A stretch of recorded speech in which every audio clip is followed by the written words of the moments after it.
Morning. A reading from the prophet Isaiah. Woe to the obstinate nation.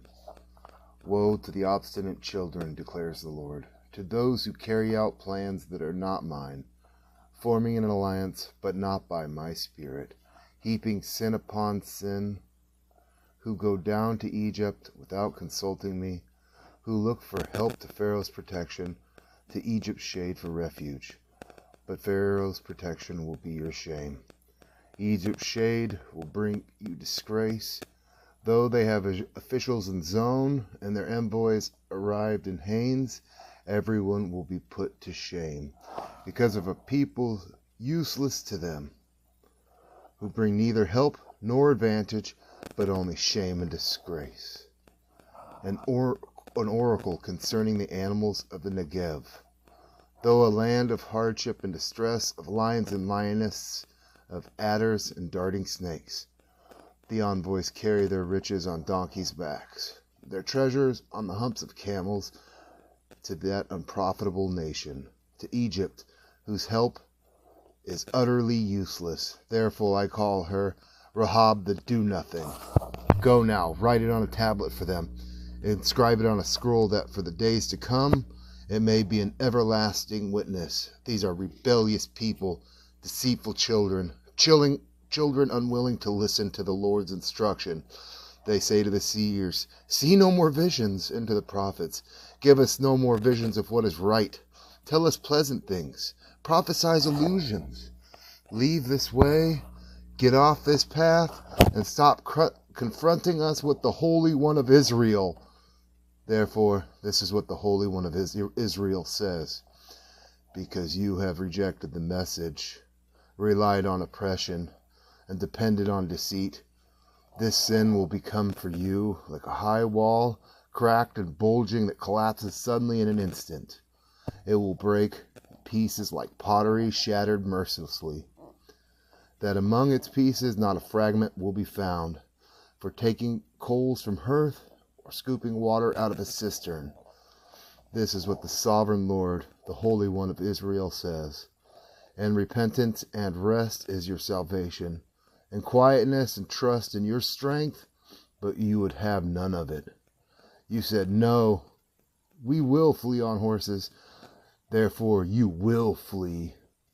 You said, we will ride off on swift horses, therefore your pursuers will be swift. 1,000 will flee at the threat of one. At the threat of 5, you will all flee away till you are left like a flagstaff on a mountaintop, like a banner on a hill. Yet the Lord longs to be gracious to you. He rises to show you compassion. For the Lord is a God of justice. Blessed are all of those who wait for him. O people of Zion who live in Jerusalem, you will weep no more. How gracious he will be when you cry for help. As soon as he hears, he will answer you. Although the Lord gives you bread of adversity and the water of affliction, your teachers will be hidden no more. With your own eyes you will see them. Whether you turn to the right or to the left, your ears will hear a voice behind you saying, this is the way, walk in it. Then you will defile your idols, overlaid with silver, and your images covered with gold. You will throw them away like a menstrual cloth and say to them, away with you.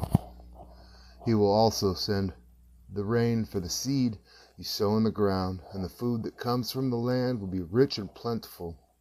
And that day your cattle will graze in broad meadows. The oxen and donkeys that work the soil will eat fodder and mash, spread out with fork and shovel. In the day of the great slaughter, when the towers fall, streams of water will flow on every high mountain and every lofty hill. The moon will shine like the sun, and the sunlight will be 7 times brighter, like the sun of 7 full days, when the Lord binds up the bruises of his people and heals the wounds he inflicted. See, the name of the Lord comes from afar, with burning anger and dense clouds of smoke. His lips are full of wrath, and his tongue is a consuming fire. His breath is like a rushing torrent, rising up to the neck. He shakes the nations in a sieve of destruction.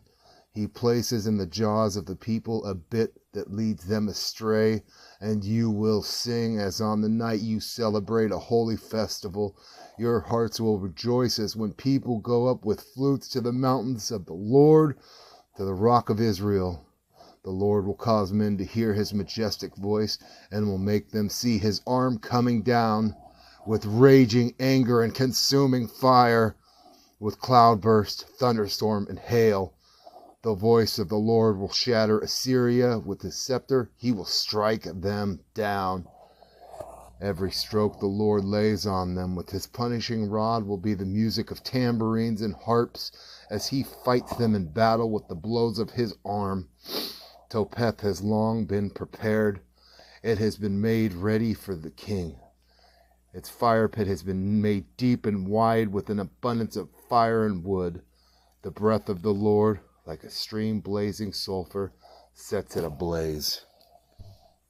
The written words of our Father in heaven who guides and loves us. This is the only way in life.